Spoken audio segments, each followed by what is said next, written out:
خلاص. بسم الله الرحمن الرحيم. السلام عليكم ورحمة الله وبركاته. إن الحمد لله نحمده ونستعينه ونستغفره ونعوذ بالله من شرور أنفسنا وسيئات أعمالنا.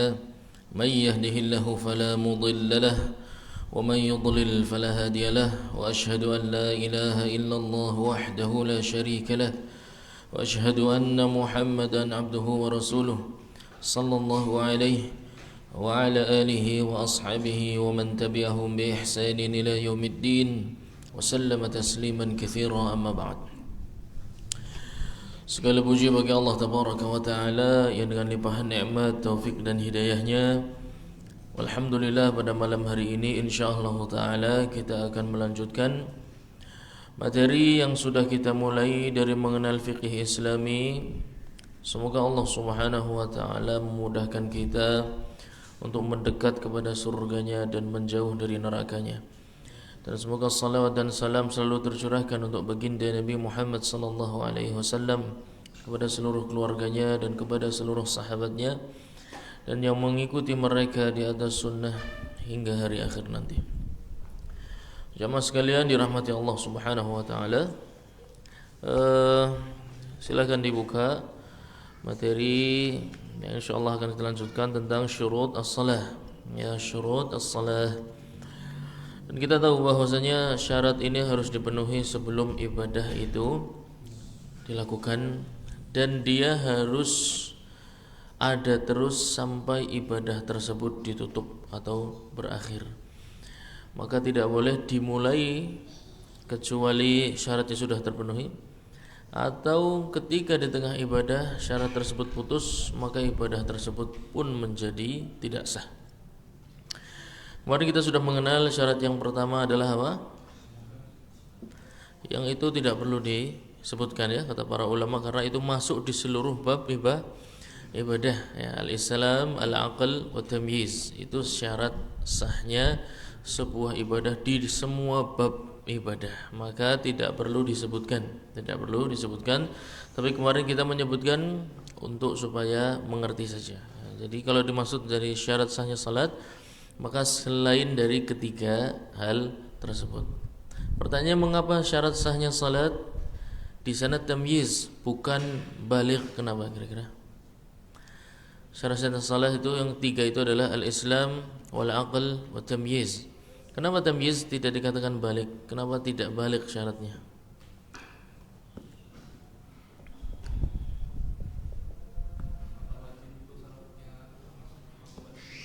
Sahih. Karena sahnya sebuah ibadah itu bisa berhukum sunnah atau wajib. Nah, jadi paling rendah sahnya sebuah ibadah dihukumi ibadah tersebut sunnah. Nah, sedangkan balik itu berkaitan dengan ibadah-ibadah yang wajib. Adapun sebelum balik, ibadah seseorang bisa sah dengan syarat memiliki tamyiz. Kecuali apa? Ibadah apa? Haji dan umrah. Maka meskipun belum memiliki tamyiz, yaitu bayi usia sehari langsung diajak haji, bayi baru 7 hari langsung diajak umrah misalnya ya, maka tertulis insyaallah taala pahala sunnah bagi bayi tersebut. Nanti niat ibadahnya dilafadzkan oleh orang tuanya atau walinya. Baik, syarat berikutnya waktu atau masuknya waktu. Nah, kenapa? Apa bedanya? Apa bedanya syarat kita katakan syarat sahnya salat itu harus sesuai dengan waktunya.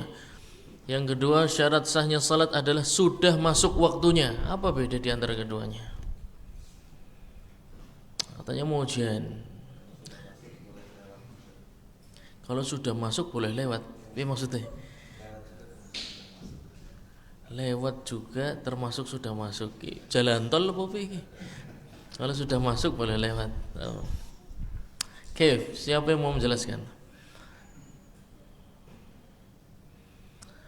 Apa perbedaan pernyataan syarat sahnya salat adalah sesuai dengan waktunya? Yang kedua, syarat sahnya salat adalah sudah masuk waktunya. Apa perbedaan di antara kedua pernyataan ini? Kalau sudah masuk,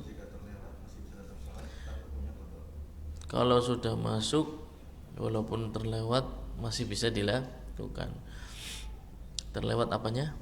Waktunya. Taib. Kalau kita katakan syarat sahnya salat adalah waktu. Nah, karena ada beberapa pendapat yang menyimpang, syadz ya, pendapat yang menyimpang mengatakan salat kalau sudah kelewat waktunya tidak perlu ditunaikan karena sudah lewat waktunya. Ya, itu berdasarkan makna tadi. Berdasarkan makna bahwasanya syarat sahnya salat adalah waktu. Waktunya salat zuhur jam berapa misalnya? Sekarang setengah 12 atau 12 kurang seperempat sampai jam 3 ya. Kalau pernyataannya dibangun di atas tadi bahwasanya syarat sahnya salat zuhur adalah antara jam setengah 12 sampai jam 3. Maka kalau dilakukan jam 4 dihukumi tidak sah. Dan itu juga yang digunakan oleh pendapat orang-orang yang berfatwa dengan hal tersebut. Fatwa itu tentu menyelisihi ijma' para ulama ya. Ini merupakan pendapat yang menyesatkan. Tidak boleh diambil dan bertentangan dengan dalil-dalil dan ijma' umat salaf maupun khalaf sejak zaman dulu sampai zaman sekarang. Adapun makna yang kedua, syarat sahnya salat adalah waktunya sudah masuk. Ketika waktunya sudah masuk, maka salat itu sah dilakukan di dalam waktunya maupun di luar waktunya. Kalau di dalam waktunya namanya ada, yaitu tepat pada waktunya. Kalau di luar waktunya namanya qadha, namanya qadha. Sesederhana itu ya. Berbeda lagi ketika berbicara dosa atau tidak, itu permasalahan yang berbeda. Kalau sengaja mengakhirkan waktu salat, maka dihukumi dosa dan salatnya tetap sah. Kemudian syarat sah salat berikutnya adalah wa minha at-taharah minal hadathi liqaulihi sallallahu alaihi wasallam la yaqbalullahu salata ahadikum idza ahdatha hatta yatawadda. Hadis muttafaqun alaihi. Syarat sahnya salat itu suci dari hadas. Permasalahan ini sudah selesai dibahas sebenarnya di pertemuan yang lalu di kitab apa?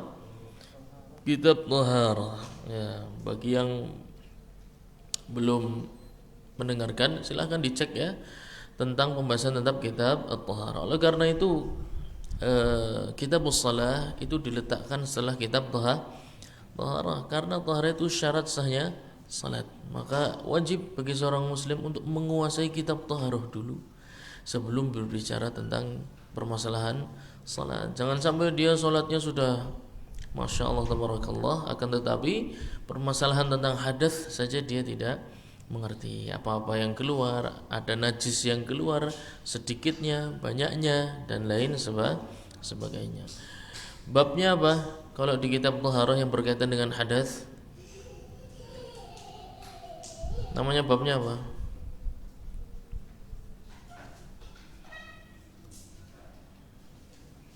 Apa nama babnya?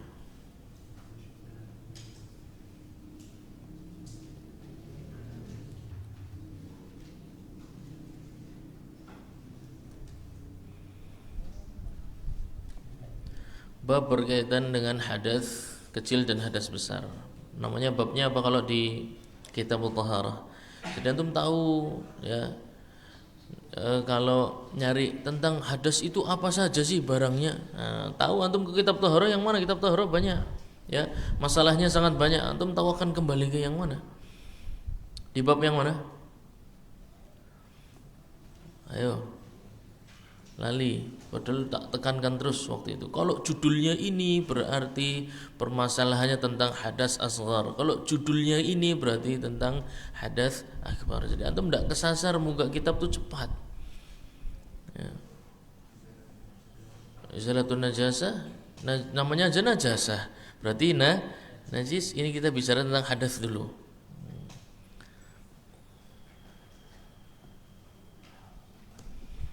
Jadi antum menggunakan kitab tuh kayak menggunakan komputer. cepat langsung tahu, oh babnya ini, kitabnya ini, babnya ini menjelaskan tentang masalah ini. Apa yang sudah sering ikut harusnya hafal.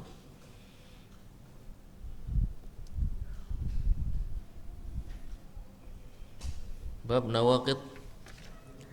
nawaqidul wudu, ya, bab yang membatalkan wudu.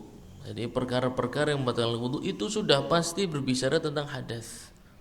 Ya, antum ketemu kitab fikih manapun, pengen nyari tentang hal-hal apa saja yang membatalkan, hal-hal apa saja yang menyebabkan seseorang itu berhadas, ya, antum buka bab nawaqidul wudu. Ya, ada bermacam-macam perkara di sana. Yang pegang kitab silahkan dibuka nawaqidul wudu. Ya, buka lagi kitab Thaharah bab nawaqid al-wudu. Kita sambil murajaah bagi yang sudah pernah hadir atau yang bagi belum pernah hadir, sambil untuk mengulas apa yang belum sempat didengarkan. Jadi fikih itu berkaitan antara bab yang satu dengan yang lain. Kalau antum sudah hadir di kitab Thaharah, insyaallah kitab shalah nyambung. Kalau sudah kitab shalah, nanti kitab selanjutnya nyambung lagi, seperti itu. Apa yang membatalkan wudu? Yang pertama apa? Masya Allah, al-kharij minas sabilaini, yang membatalkan wudu yang pertama adalah sesuatu yang keluar dari dua jalur manusia, baik kubul maupun dubur, ya. Mutlakan, ya enggak? Dulu sering tak tekankan mutlakan, ya enggak? Apa maksudnya mutlakan? Apa bae sing metu? Selama keluarnya dari kubul ataupun dubur. Kalau laki-laki berarti dari zakar atau dari dubur, apapun yang keluar. Pan sing metu benang, pan sing metu beringinung kombantrin, ya. Beringinung kombantrin metu apa nih? Cacing, ya. Apapun yang keluar, mau angin, mau apapun, darah dan lain sebagainya, sama-sama afiyah. Apapun yang keluar dari sana mutlak, selama keluarnya dari jalur itu maka membatalkan kesucian seseorang. Jadi bukan hanya angin saja, apapun yang keluar dari situ, mau pada asalnya hukumnya suci ataupun dia najis, sama, selama keluarnya dari jalur itu. Misalnya keluarnya batu, ya, nasallallahu alaihi wasallam, keluarnya batu tetap membatalkan kesucian seseorang.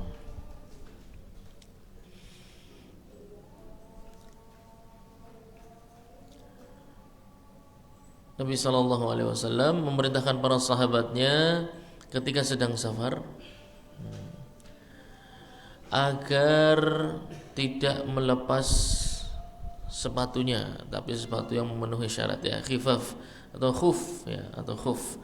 Tidak melepas khufnya selama 3 hari 3 malam, kecuali kalau janabah. Kalau janabah sudah tidak bisa mengusap di atas khuf, ya, harus dilepas kemudian bersuci secara sempurna.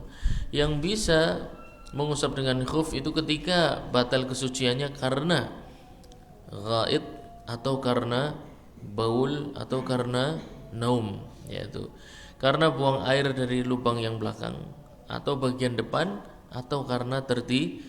Menunjukkan sesuatu yang keluar dari belakang, depan dan tidur itu membatalkan kesucian seseorang, berarti itu termasuk sebab-sebab hadas. Nah, yang kedua, ya, berikutnya yang menyebabkan seseorang berhadas adalah keluarnya najis dari tubuh bagian manapun kecuali 2 lubang tadi. Nah, selain yang tadi, ya, kalau keluar dari 2 lubang tadi mutlak, apapun bentuknya, apapun ukurannya, apapun warnanya, membatalkan wudu, berarti pelakunya dihukumi berhadas. Yang kedua, keluar najis dari selain 2 lubang tadi, dari mulut, dari hidung, dari manapun.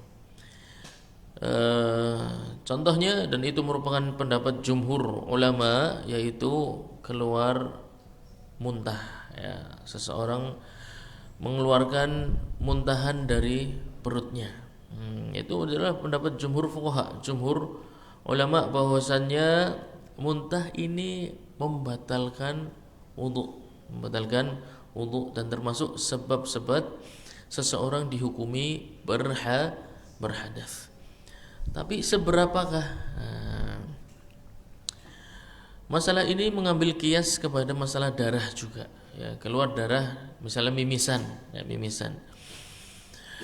Dan darah itu najis dengan ijma' para ulama kecuali orang-orang mutaakhirin. Ya, orang-orang mutaakhirin yaitu di zaman akhir yang berpendapat darah itu suci. Pada hakikatnya darah itu najis dengan kesepakatan para ulama salaf, tidak ada khilaf di dalamnya sebagaimana fatwa Imam Ahmad Ibn Hanbal rahimahullahu taala, amma dam fala khilafa bainan nas, adapun darah maka tidak ada khilaf di antara para manusia dan para ulama bahwasanya hukum asalnya najis. Adapun zaman sekarang berdalil dengan bagaimana dengan salatnya para sahabat di peperangan, itu kan berlumuran dengan darah. Nanti ada pembahasannya insyaallah. Mengeluarkan muntah atau mengeluarkan darah dari tubuh dengan jumlah yang banyak itu menyebabkan seseorang berhadas. Jumlah yang banyak itu seperti apa? Sebagaimana fatwanya Turjumanul Quran Abdullah bin Abbas radhiyallahu anhuma, idza kana fahishan fa alaihi al-i'adah. Kalau seseorang sedang salat kemudian keluar darah dari tubuhnya, dari hidungnya, idza kana fahishan, banyak ya, yang keluar itu banyak. Fahish itu membuat yang mengalami itu tidak nyaman dengan banyaknya darah yang menempel pada pakaiannya dan lain sebagainya ya. Kalau fahish dia merasa tidak nyaman dengan itu, fa alaihi al-i'adah, maka wajib baginya untuk mengulangi salatnya karena wudunya sudah batal. Bukan karena salatnya tidak sah, akan tapi wudunya tidak sah sehingga syarat sahnya salat tidak terpenuhi. Seperti itu ya. Dan muntah juga sama. Kalau sedikit maka tidak membatalkan wudu. Kalau banyak maka membatalkan wudu. Kemudian apalagi yang bisa menyebabkan seseorang berhadas? Zawalul aqli wa taghtiyatuhu, hilangnya akal atau tertutupnya akal. Kalau hilangnya akal seperti gila ya, mabuk, itu para ulama tidak ada masalah dalam menghukumi masalah ini, bahwasannya jelas pelakunya dihukumi berhadas ya. Yang mengalami pingsan, yang mengalami mabuk, itu yang mengalami dihukumi berhadas, tidak ada khilaf. Yang menjadi tafsil itu ketika akalnya tertutup karena tidur ya, karena tidur. Mengapa? Karena beberapa asar berseberangan. Tidur seperti apa yang membatalkan kesucian seseorang, yang menyebabkan orang tersebut menjadi dihukumi berhadas? Salah satunya adalah hadis yang diriwayatkan oleh Al-Imam Ahmad rahimahullahu taala, bahwasanya Nabi sallallahu alaihi wasallam bersabda, al-ainu wika'us sahi faman nama falyatawadda. Yang namanya mata atau kesadaran seseorang itu merupakan penjaga lubang duburnya. Jadi seseorang ketika sadar, dia tahu lubang duburnya ini mengeluarkan sesuatu atau tidak. Berarti maknanya faman nama falyatawadda. Maka kalau dia sudah hilang kesadarannya, dicontohkan di sini menggunakan mata ya, al-ain, maksudnya umumnya orang yang matanya merem itu sedang tidur maksudnya gitu. Tapi bisa jadi matanya memang tidak bisa melihat misalnya, akan tapi kesadarannya hilang. Nah, kalau kesadaran sudah hilang maka wajib untuk berwudu. Mengapa? Karena dia sudah tidak sadar apakah keluar sesuatu dari duburnya atau tidak. Jadi kesadaran seseorang yang mana umumnya tandanya adalah matanya masih melek, tapi tidak semuanya menggunakan patokan mata. Maka kesadaran seseorang itu wika usahi, yaitu sandaran untuk menjaga duburnya. Apakah keluar sesuatu dari sana atau tidak? Ketika kehilangan kesadaran atau tertidur, maka penjagaan itu sudah tidak ada, sehingga secara umum dihukumi sudah berhadas dengan tidur. Oleh karena itu para ulama untuk memperjelas, ya, walau kanat binaumin walau talajjam falam yakhruj minhu syai' ilhaqan bil ghalib. Meskipun tidurnya disumpel, ya, sekalian aja disumpel biar tidak keluar apa-apa, ya. Sumpel, lubang-lubang yang menyebabkan hadas disumpel semua pakai kapas, ya, atau pakai semen sekalian biar nggak keluar apa-apa, ya, dilepak. Tetap saja kalau dia tertidur dalam kondisi seperti itu dihukumi berhadas karena mengambil umumnya kejadian, ya, umumnya kejadian orang yang tertidur itu dia tidak merasakan apa yang akan keluar dari duburnya. Riwayat yang lain, nah ini yang menyebabkan perbincangan dari kalangan para ulama. Hadis yang pertama sahih, hadis berikutnya pun sama, ya. Al-Imam Abu Dawud meriwayatkan bahwasanya kana ashabu Rasulillah sallallahu alaihi wasallam yantaziruna al-isya al-akhirah hatta takhfiqa ru'usuhum thumma yusallun wa la yatawadda'un. Pernah kejadian para sahabat itu menunggu Nabi Muhammad sallallahu alaihi wasallam untuk sholat isya berjamaah sampai waktunya sedikit malam, karena sholat isya nanti akan masuk termasuk sholat yang disunahkan untuk diakhirkan. Waktu terbaiknya itu adalah di akhir waktunya, sekitar jam 10-an, ya. Itu adalah waktu terbaik untuk menunaikan sholat isya berjamaah. Tapi kalau jamaahnya adanya jam setengah 8, ya berarti jam setengah 8 atau jam 7 sesuai dengan perubahan waktu musim kemarau dan musim hujan. Bahwasanya para sahabat, ya, ketika menunggu Nabi Muhammad SAW di malam tersebut, itu kepalanya pada takhfif, ya, kepalanya pada apa ya, singkaton gulu netok, ya, kepalanya ora katon kabeh sih. Jadi anggar deleng sing mburi langka sirahe wis temungkul, sirahnya sudah temungkul, ya, sirahnya sudah temungkul, bahasanya yang lemen. Sirahnya sudah temungkul, ya.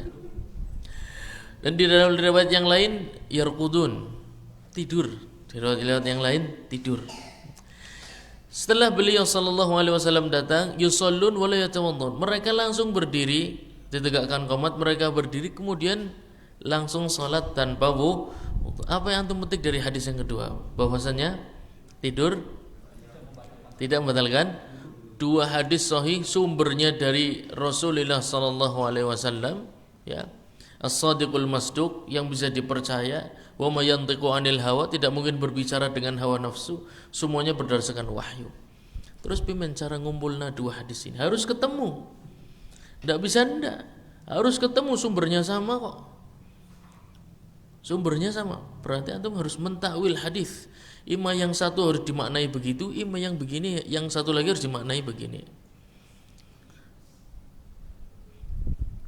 Berarti kata para ulama harus ditentukan dhabit atau patokan tidur gue sing kaya apa sih, ya. Biasanya seseorang Jumatan, ya. Ini waya Jumatan nggih, ya. Ketika khutbah kan jamaah nunggu sholat, ya. Krungukna gorong ngenteni sholat. Itu kebanyakan ashabut temungkul dah. Ya dah, ashabut temungkul. Ya. Ashabut temungkul. Iya. Umum sekali. Dan kebanyakan dari mereka, ya, itu umum terjadi, ya. Kebanyakan dari mereka langsung salat. Lalu seperti apa sih tidur yang membatalkan kesucian seseorang atau tidur yang menyebabkan hadas? Karena buktinya ada tidur yang tidak menyebabkan hadas, ada tidur yang menyebabkan hadas. Di situ kuncinya kata para ulama. Kalau antum bisa menentukan patokan tidur yang menyebabkan hadas dan tidur yang tidak menyebabkan hadas, selesai. Dua hadis ini bisa bertemu dan bisa diambil kesimpulan hukum darinya. Oleh karena itu tidak mungkin seseorang mempelajari syariat Islam itu langsung kembali kepada Quran dan Sunnah tanpa petunjuk para ulama loh. Mulang dewek, ya. Antum sangune mushaf karo Sahih Bukhari, Sahih Muslim tanpa petunjuk para ulama, ya. Diwaca dewek, diambil kesimpulan sendiri, itu mustahil dan bisa berujung kepada kesesatan, ya. harus dengan petunjuk para ulama, sehingga hadis-hadis yang nampaknya bertentangan akan ketemu titik tengahnya seperti apa. Qala Az-Zarkashi, berkata Al-Imam Az-Zarkashi. Az-Zarkashi ini ada Zarkashian, yang satu Syafi'i, yang satu Hambali. Ini adalah Zarkashi yang Hambali, ya. Beliau punya karya Syarah Mukhtasar Al-Khiraqi, dan itu satu-satunya karya beliau yang sangat masyhur di kalangan ulama Hanabilah. Qala Az-Zarkashi, la budda minan naumin naqid minal ghalabah 'ala al-aql. Yang dikatakan tidur yang membatalkan kesucian seseorang atau menyebabkan pelakunya jadi berhadas. Nah, ini hati-hati ya. Yang sering menjadi ashabut temungkul ketika menunggu salat Jumat, ini hati-hati. Bisa jadi Anda salat Jumatnya sah, bisa juga tidak. Ya, bisa juga tidak. Lihat dulu tidurnya seperti apa. Untuk dikatakan tidur tersebut menyebabkan seseorang berhadas, harus ada ghalabah 'alal aql, dominan. Tidurnya lebih dominan dibanding sadarnya. Contohnya apa? Ada orang memang kelihatannya ashabut temungkul, ya. Tapi diundang, adanya siapa misalnya? Mas. So, ya.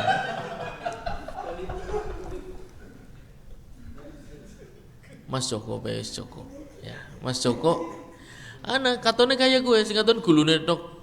Mas Joko langsung gulune katon, sirahe langsung katon. Mono ora katon, diundang tok Mas Joko langsung katon sirahe. Berarti dia sadar enggak? Sadar. Nah, dia padahal kalau dicek matanya merem. Bahkan kadang terdengar ngorok juga. Tapi diundang langsung tangi. Nah, dipanggil langsung bangun. Ini berarti tidurnya belum dominan dibandingkan kesadaran. Buktinya dipanggil langsung bangun. Lalu sebaliknya, nah, berarti faman sami'a kalama ghairihi wa fahimahu falaysa bin naim. Barang siapa yang katone merem atau tadi ya, kemudian mendengarkan perkataan orang, khotibnya krungu kabeh, ya, atau kanca sebelah ngobrol krungu kabeh. Dan paham isinya apa? Kayak dudu wong turu arane, cuma pura-pura tidur. Style turu padahal ndak sama sekali dia. Asli 100% ora turu wong kaya kowe. Krungu li mudeng berarti dia ndak tidur, sama sekali ndak tidur. Yang kedua, fa in sami'ahu wa lam yafhamhu fa yasir. Nah, ini dia. Kalau dia dengar pembicaraan orang tapi orang mudeng isinya apa? Karena tadi di antara kesadaran dan di antara tidur. Tidurnya dominan tidak, sadarnya dominan juga tidak. Ngukure pimen, ngukure gampang, ya. Ditakoni, "Kayak mau khotib ngomong apa?" "Ya aku krungu tapi orang mudeng." Nah, ini berarti tidur tapi tidur yang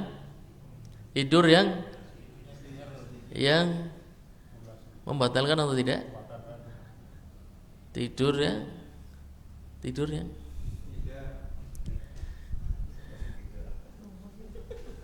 angger ora krungu dan ora mudeng ge jelas. Ya. Tundang, Mas. Ya, wis jelas kita. Tuli barang komat langsung ngadeg salat gue awaken gue. Ya. Nggak bisa dipanggil-panggil. Kadang ada banyak sekali dilutik-lutik itu ndak gerak sama sekali. Setundang-undang ora apa. Nah, ini udah berarti dominan, ya. Tidurnya lebih dominan dibandingkan kesadarannya. Jadi ada kesadarannya lebih dominan, ada yang imbang, ada yang tidurnya lebih dominan. Yang membatalkan wudhu atau menyebabkan orang berhadas cuma satu, yaitu yang tidurnya lebih dominan. Jadi kadang antum dengarkan pengajian, kalau kletak krungu tapi orang mudeng, ya, karena kletak. Ini wayah iqamah langsung berdiri salat tidak ada masalah. Ya. Anda bukan yang sekarang. Kalau sekarang Masya Allah Faisir, ya. Itu adalah ciri tidur yang sedikit yang tidak membatalkan wudhu atau kesucian seseorang, ya, sehingga dia tidak dihukumi berhadas. Tapi kalau tadi meskipun lama loh, jadi patokannya bukan lama atau tidak. Tidur yang banyak aneh, yang banyak terjebak itu seperti ini. Ini kalau menafsirkan kitab fikih menurut pakainya kamus bahasa Indonesia, Arab Indonesia. Katsir itu banyak, yasir itu sedikit. Fanaumul katsir, maka tidur yang banyak membatalkan wudu atau menyebabkan orang berhadas, dan tidur yang sedikit tidak membatalkan wudu atau tidak menyebabkan berhadas. Itu masalah besar kalau caranya baca kitab begitu ya. Katsir itu maksudnya dominasi kesadarannya atau dominasi hilangnya akal itu yang mana ya. Kalau tidur yang katsir, tidur yang banyak, itu yang lebih banyak dominasi tidurnya dibandingkan sadarnya meskipun sedetik. Contoh ya, itu pernah kejadian sholat Jumat ambruk orangnya, berdiri loh, berdiri ambruk ke belakang nih bani. Nah ini orang dari berdiri ambruk paling ada semenit enggak ada, paling 2 detik ya kan, sudah berhadas dia karena dalam ya, meskipun 2 detik dalam. Lah tadi khutbah Jumat berapa? 15 menit ya enggak, selama khutbah kletak kletuk krungu dundang ya langsung nyaut. Padahal orang dundang dikiranya dundang kadang.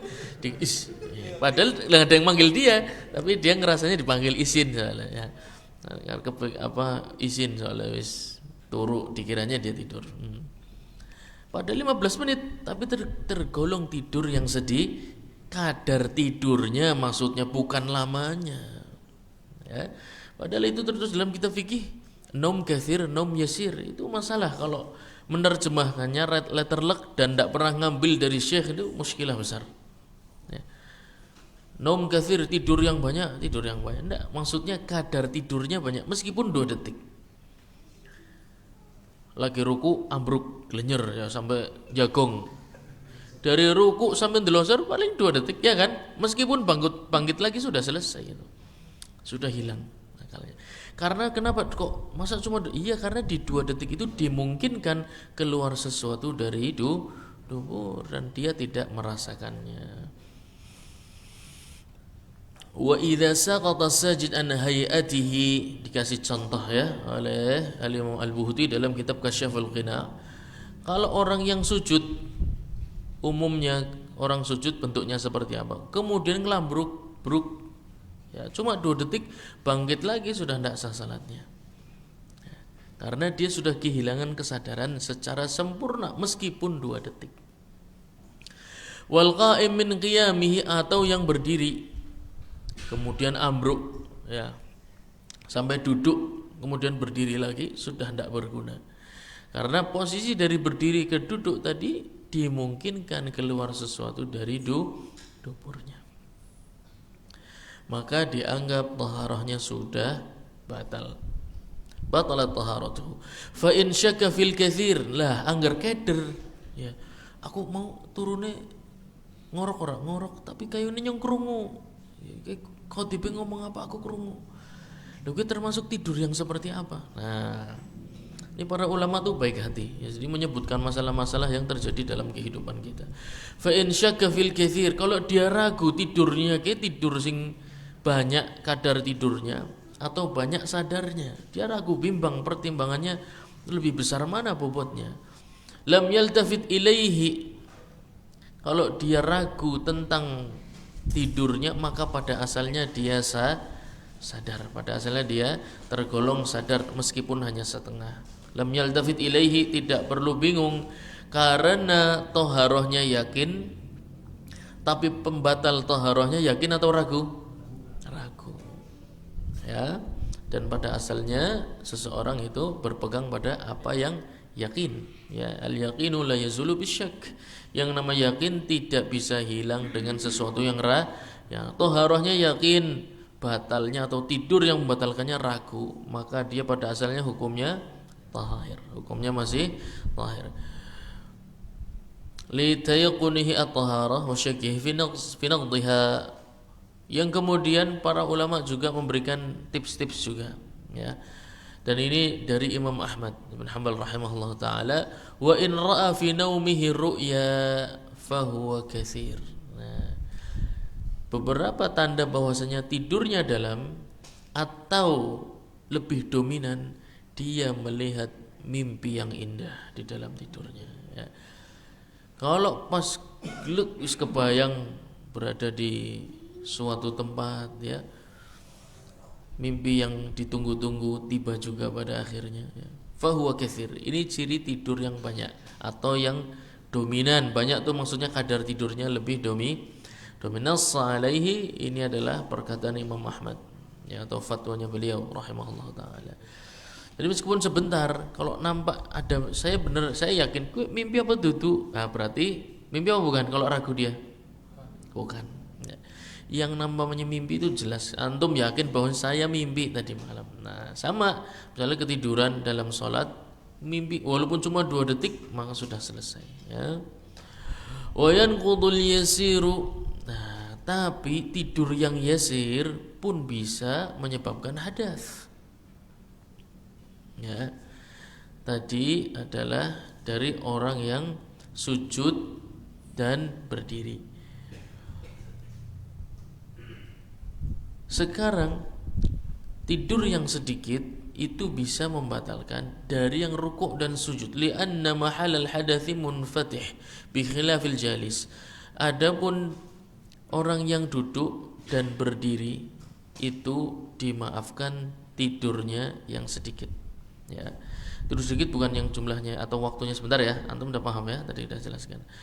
Yang dimaafkan tidur sedikit tidak menyebabkan berhadas itu cuma 2 kondisi, yaitu duduk dan berdiri.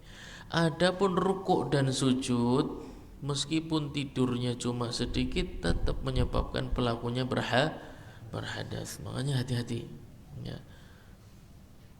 Mengapa? Karena 2 kondisi tadi berbeda. Orang berdiri dan duduk itu posisi lubang duburnya lebih tertutup dibandingkan yang rukuk dan sujud. Kondisi rukuk dan sujud lebih terbuka.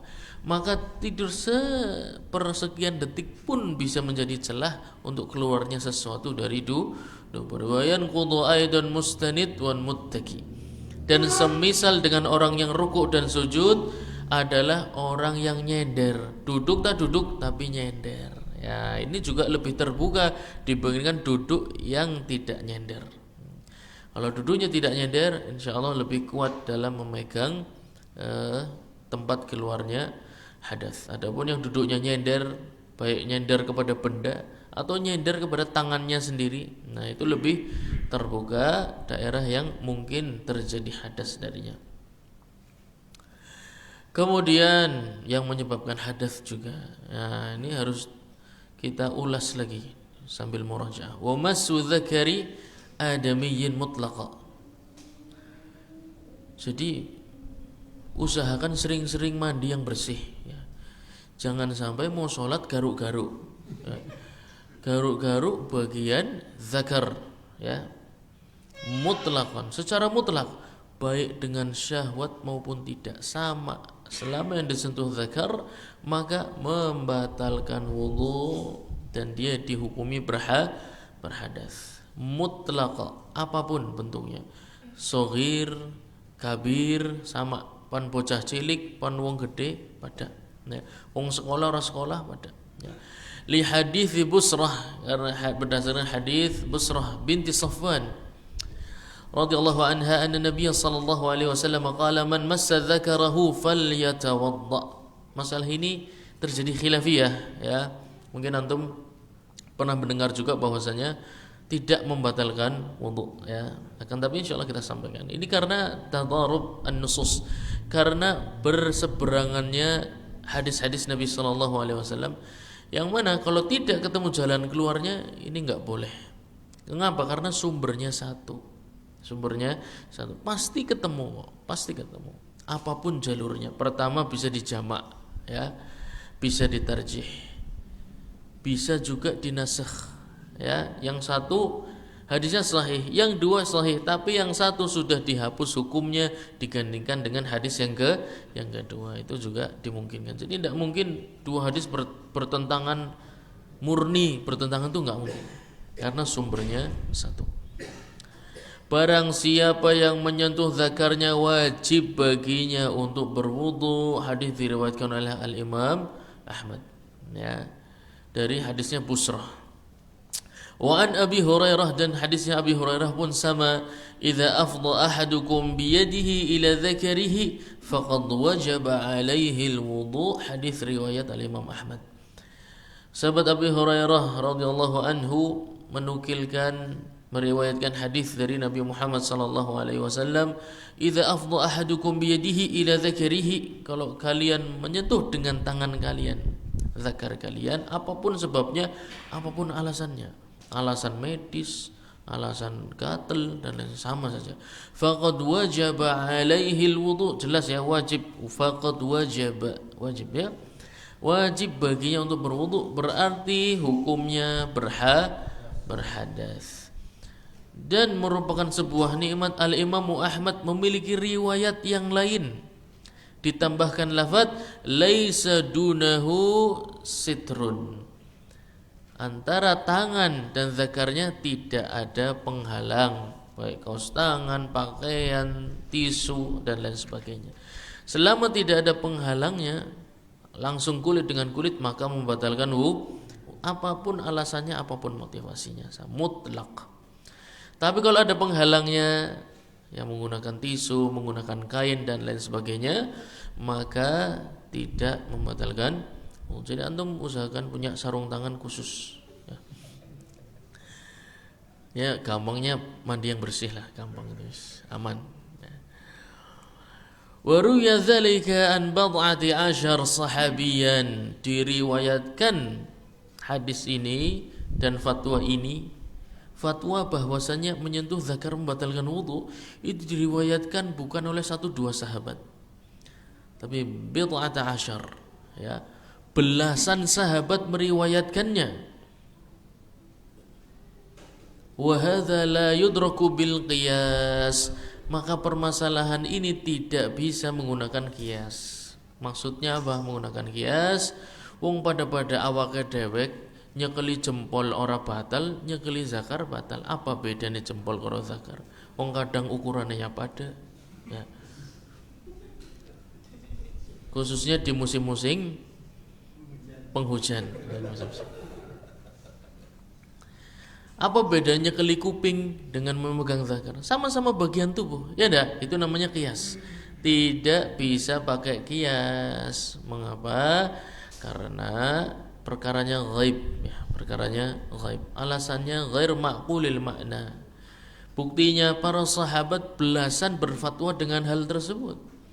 Dan para sahabat sangat ahli untuk menggunakan qiyas, tapi tidak menggunakan qiyas. Mereka meninggalkan qiyas, ya, menunjukkan permasalahannya tidak bisa menggunakan qiyas. Di hadis yang lain yang bertentangan dengan hadis ini, riwayatnya Talq an abihi radhiyallahu anhuma anna Nabiy sallallahu alaihi wasallam su'ila 'anil rajuli massa dzakarahu fi shalah hal 'alaihi wudu'. Sahabat Talq radhiyallahu an melihat Nabi sallallahu alaihi wasallam ditanya oleh seseorang.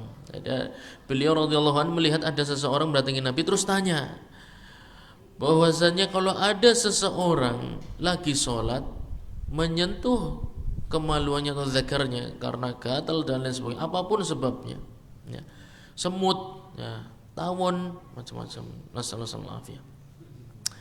Fahal alaihi wudu, apakah wajib mengulangi wudunya? Dijawab oleh Nabi sallallahu alaihi wasallam, la, tidak perlu diulangi wudunya. Innama huwa bad'atun minka, itu sesungguhnya salah satu bagian tubuh, sebagaimana engkau megang jempol, sebagaimana engkau megang kuping, sebagaimana engkau megang hidung, sama bagian tubuhmu. Di sana tidak batal, di sini pun tidak batal, sama. Dua hadis yang bertentangan. Yang satu nyuruh diulangi, fal yatawadda, wajib, lamnya lamul amr, lam menunjukkan perintah. Man massa dzakarahu fal yatawadda, barang siapa yang menyentuh zakarnya wajib untuk mengulangi wudunya. Hadis yang lain menunjukkan la innama huwa bad'atun minka, tidak perlu diulang salatnya, sesungguhnya itu bagian tubuhmu sebagaimana bagian tubuh yang lain. Lalu bagaimana cara mengumpulkan dua hadis ini? Yang sudah pernah mendengarkan mungkin masih ingat.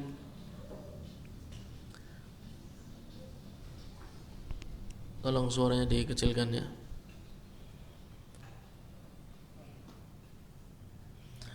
Yang sudah pernah hadir, Masih ingat enggak kira-kira alasannya apa? Mengapa Al-Imam Ahmad tetap berpegang kepada pendapat para sahabat padahal dua hadis ini ada dan maknanya bertentangan? Kenapa lebih milih hadis yang pertama dibanding yang kedua? Gak ada yang ingat? Lupa?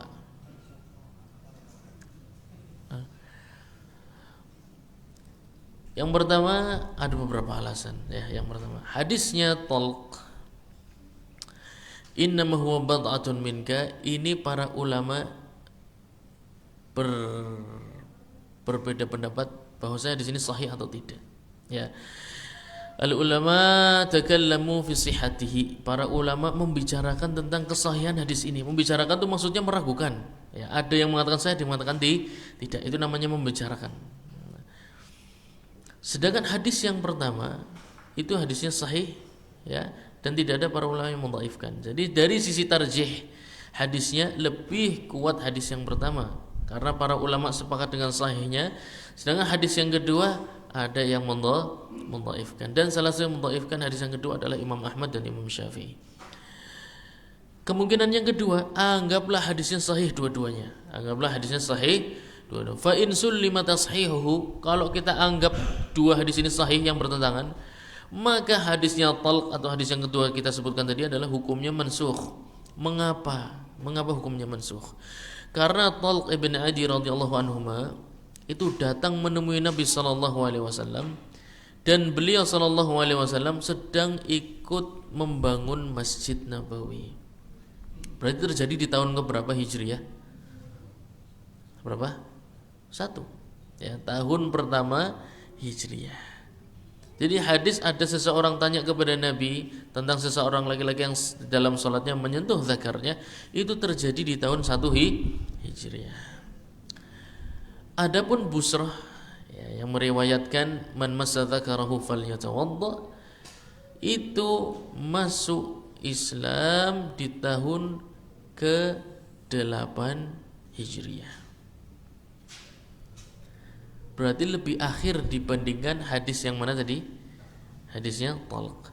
Dan Abu Hurairah itu masuk Islam juga di tahun ke-7 Hijriah. Maka hadisnya Busrah dan hadisnya Abu Hurairah itu lebih akhir dibandingkan hadisnya talq. Dan ini kata para ulama zahir, nampaknya hadisnya Busrah dan Abu Hurairah ini menasakhkan hukumnya hadis yang diriwayatkan oleh talq, seperti itu ya. Jadi dua hadis harus ketemu solusinya. Wa yanqudu massu halqati duburin minhu aw min ghairihi. Selain zakar, lubang yang satu pun mengalami nasib yang sama. Kalau disentuh alasan medis misalnya ya, ada obat-obat yang harus dimasukkan lewat situ. Nah, dokter menyentuhnya tanpa menggunakan sarung tangan karena pabrik sarung tangan misalnya sedang tutup ya. Atau sarung tangan sudah order tapi belum nyampe, paketannya belum nyampe, dicek gudang kayak gitu. Sedang sampai gudang ini tapi nggak nyampe, nggak tahu gudang apa itu. Udah sampai gudang tapi nggak nyampe, lama nah.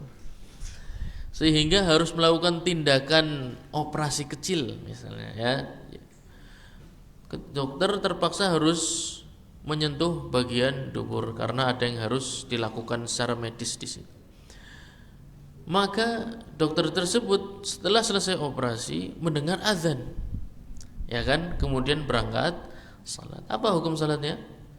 Tidak sah karena sama, keduanya itu kata para ulama sama-sama namanya farj, yaitu kemaluan. Yang depan dan belakang itu sama-sama kemaluan.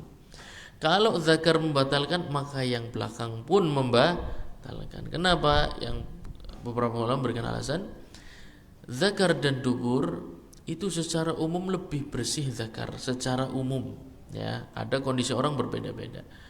Kalau zakar saja yang lebih sering dibersihkan itu disentuh menyebabkan batal, apalagi dubur yang lebih kotor seperti itu. Ada beberapa alasan, tapi secara umum keduanya disebut farj atau kemaluan.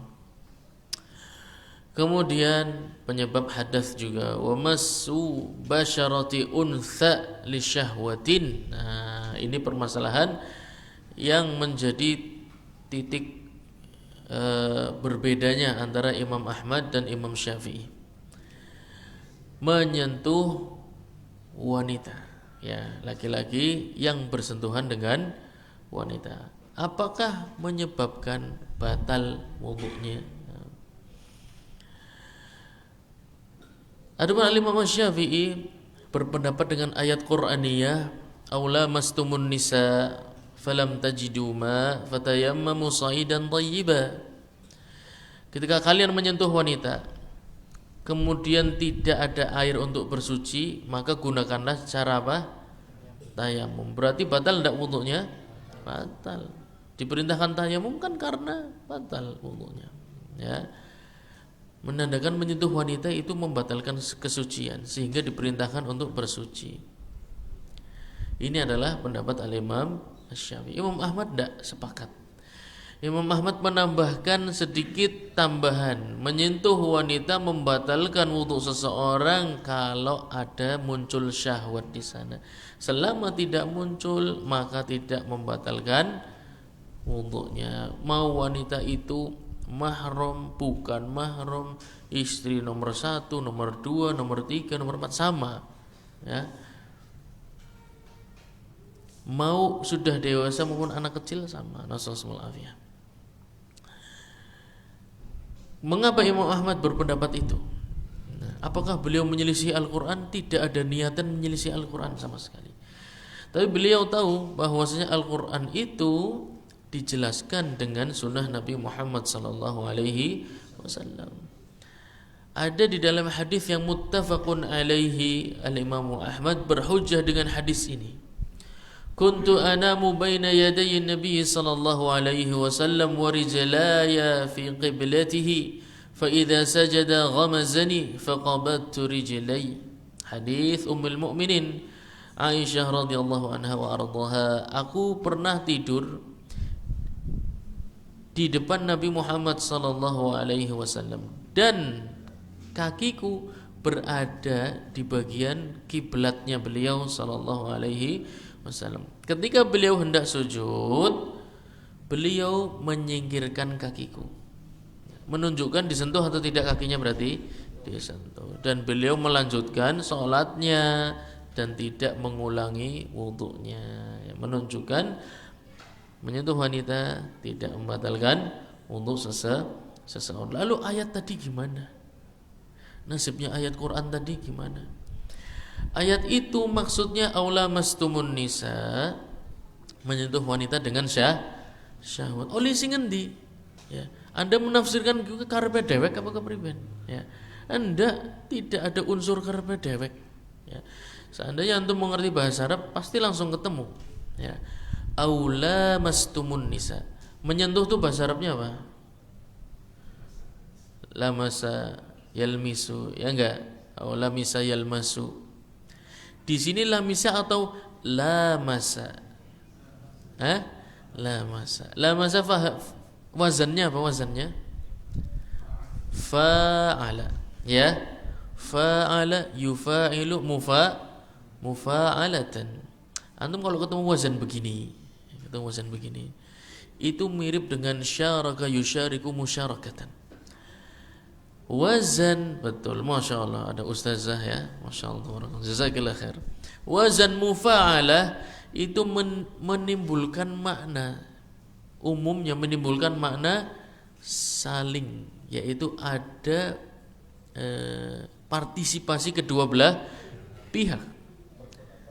Ada enggak laki-laki dan wanita saling bersentuhan kemudian berpartisipasi keduanya dalam proses sentuh menyentuh tanpa syahwat, itu ada enggak? Enggak ada. Kecuali bocah cilik, jorok-jorokan ya, atau rebutan dolanan. Ini cerita orang dewasa. Menunjukkan sentuhan dalam ayat ini menyentuh wanita, la mastumun, kalian saling menyentuh maksudnya. Bukan cuma menyentuh. Buktinya apa? Wazannya itu bukan fa'ala atau fa'ila. Wazannya adalah mufa'alah. Fa'ala yufa'ilu mufa'alatan. Ya. maka cukup dengan bahasa Arab saja saya sudah tahu. Ya, bagi para ulama yang berpendapat atau mengikuti fatwanya Imam Ahmad.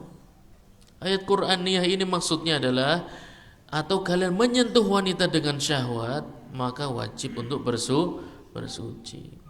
Itu dipahami dari pilihan fiilnya menggunakan fa'ala yufa'ilu.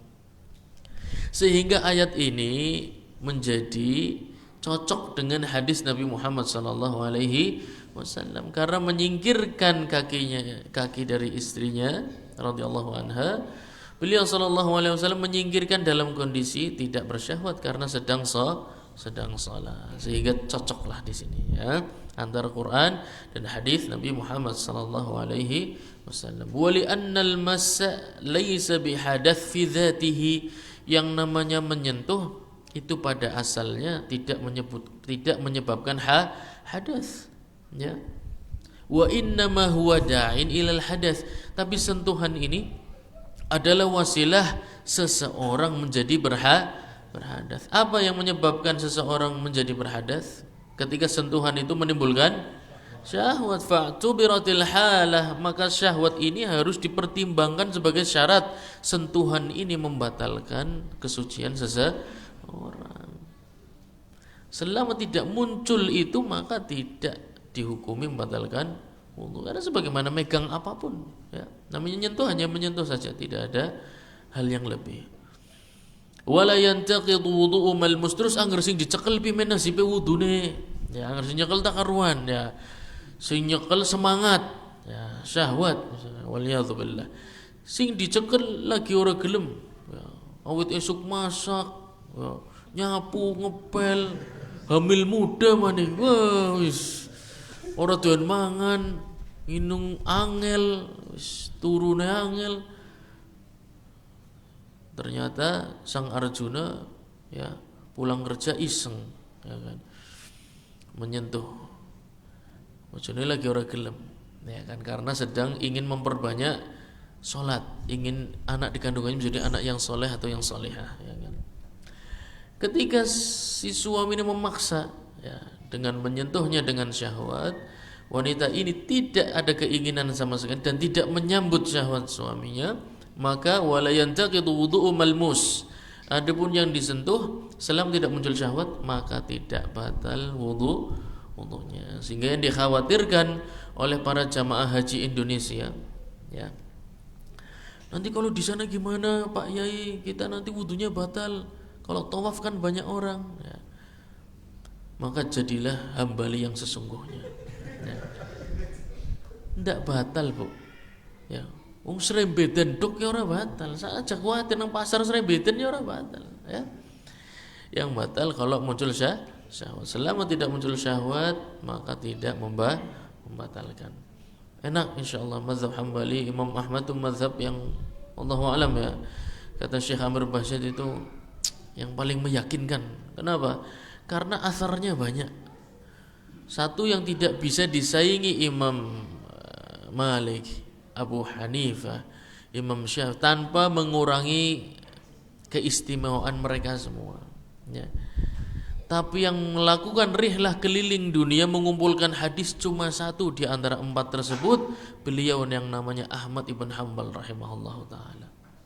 Bukan hanya mengumpulkan hadis, beliau itu mengumpulkan fatwa para sahabat dan para tabi'in. Itu yang tidak banyak dimiliki oleh imam yang lain. Sehingga fatwa-fatwa beliau dibangun di atas Quran, di atas sunnah, fatwa sahabat, fatwa tabi'in, komplit anak kabeh. Hasilnya antum tinggal ya menikmati, tinggal didulangi tok lah ya. Tapi yang sangat disayangkan ada orang-orang enggak paham itu, sehingga Imam Ahmad manusia biasa bisa berbuat salah ya kan, berarti saya bisa juga dong jadi kayak, ya boleh juga sih kalau mau dicoba, silahkan dicoba, tidak ada masalah. Al-Imam Ahmad diriwayatkan oleh Az-Zuhri rahimahullah ta'ala, beliau menghafal 1 juta hadis ya, beserta sanadnya, beserta kondisi tiap periwayatnya. Fulan thiqah, dhaif, kadzab, dajjal, matruk, mahfudz ya. Yu'khad hadithuhu yuktabu hadis. Setiap riwayatnya komplit, hadisnya komplit beserta tafsir tiap kata dalam hadisnya. Kalau antum bisa, fadhal, tidak ada masalah. Tanpa pengulangan ya. Tanpa pengulangan hadis yang mirip harus disortir ya, tanpa pengulangan. Kalau antum bisa, saya akan ikut mazhab antum. Insyaallah. Saya tunggu kehadiranmu. Tapi barang yang tidak punya kemampuan seperti itu, hendaknya rendah hati. Rendah hati, ada ulama yang sudah menempuh jalan itu lebih dulu. Ilmunya lebih berkah. Gurunya adalah para generasi terbaik. Antum tinggal ikuti, fas'alu ahla dzikri in kuntum la ta'lamun. Tanya kepada ahlinya, merekalah ahlinya. Tanggung jawab antum di dunia sudah selesai ketika mengikuti ahlinya. Kalau antum memutuskan untuk mengambil ijtihad sendiri, memutuskan menurut saya, antum tanggung jawab yaumul qiyamah. Kenapa Anda mengatakan itu? Menurut saya yang kuat, menurut saya yang rajih, Anda tanggung jawab kalau ngomongnya begitu. Kalau Anda katakan menurut Imam Ahmad dan saya mengikuti fatwa beliau, selesai urusan antum. Yang ditanya siapa? Imam Ahmad, selesai. Ya. Ini fatwa Imam Syafi'i dan saya mengikuti pendapat beliau, yang ditanya siapa? Antum tidak ada urusan. Karena mereka ahli fatwa disepakati ulama di zaman mereka. Seluruh manusia sepakat. Lah antum siapa yang sepakat dengan antum? Kecuali tetangga mungkin. Itu kalau 17-an ya. Kalau lain itu udah nggak sepakat lagi. Berikutnya yang menyebabkan seseorang berhadas, ghuslul mayyiti, memandikan mayit seluruhnya atau sebagian. Aku mung kebagian ngumbai jempol tok sama saja. Aku mung kebagian ngumbai rambut tok sama saja. Baik yang mengumbah seluruhnya, baik yang cuma sebagian saja. Walau fi qamis, meskipun mayit tersebut menggunakan pakaian. Nah, ini termasuk perkara yang tidak bisa pakai kias, masalah memandikan mayit. Li'anna ibn Umar wa ibn Abbas kana ya'murani ghasil al-mayyit bil wudu'. Karena dahulu sahabat Ibnu Umar dan Ibnu Abbas radhiyallahu anhum memerintahkan orang-orang yang ikut memandikan mayit semuanya wajib berwudu. Termasuk sing cuma megang rambutnya, apapun mutlak, semua yang ikut memandikan mayit wajib berwudu. Ya. Kan naumi, persis seperti orang yang wajib berwudu gara-gara tidur. Jadi karena apa? Karena para ulama mengatakan karena umumnya orang yang memandikan mayit itu juga membersihkan auratnya. Perkara ente orang nyekel auratnya itu tidak merubah sebuah hukum karena kejadiannya hanya satu. Sedangkan syariat Islam mengambil hukum itu secara umumnya, umumnya. Jadi Anda mengikuti hukum kebanyakan.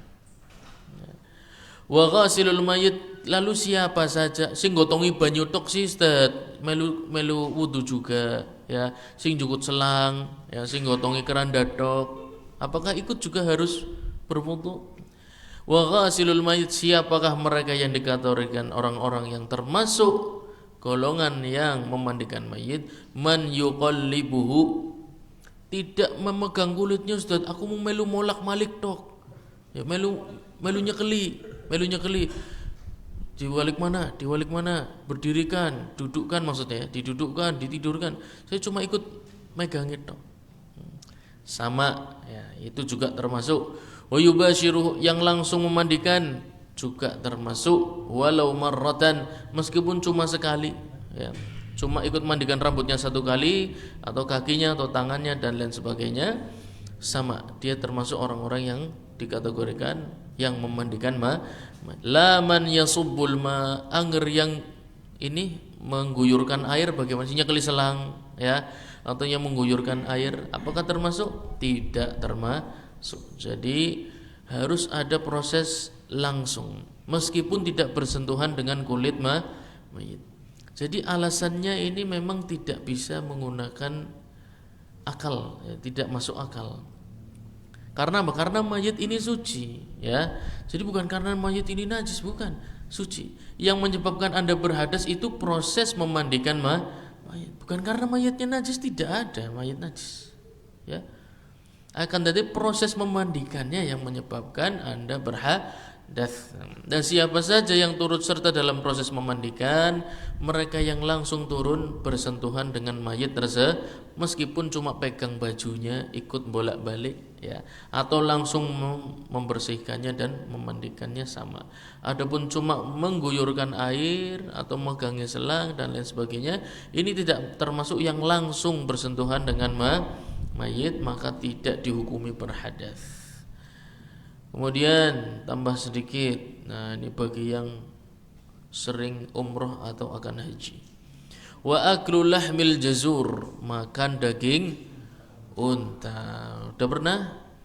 Yang sudah nanti coba lagi. Yang belum, silahkan dicoba ya.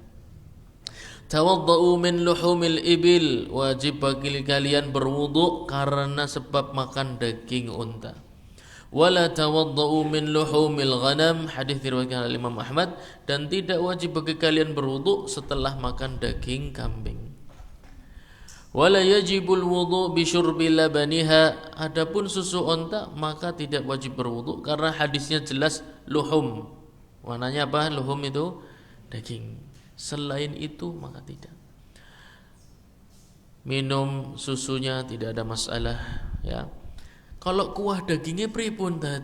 Ya, aku kuduman kuah tok daging tendangna kabeh kowe karo batir-batir. Premen jare antum preven. Hah? Apakah kuah itu daging atau apakah daging itu kuah? Hah? Hah? Sari.